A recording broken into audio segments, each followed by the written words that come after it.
Hej.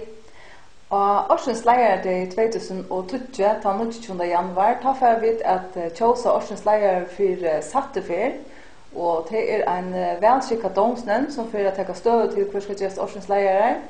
Men for at de skulle ha så godt grunntallet at ta støv ut fra som gjør det, så det tykninga mye å få noe prei om for leier ute om landet. Og til her tog vi myndene til og til størrelsesfeller forhåpentlig eisene. Vi får nemlig heide artikkelen om at sende dere noen tilnevninger inn, skjøtta sørdet, så at domsnevnden har noe å ta støv ut fra. Og tilnevningene kan sendes til synergi.fo hjemmesiden til dere, altså synergi.fo. Her kunne du sende noen tilnevninger inn, og så blir det så at med det som har sendt inn, så får vi at det skal låte noen gave, så til per kommer gongt, og vi vet det her nekker gå leier rundt omkring, så det skulle vi rett ha funnet et evne. Takk for vi gleder oss å høre fra deg.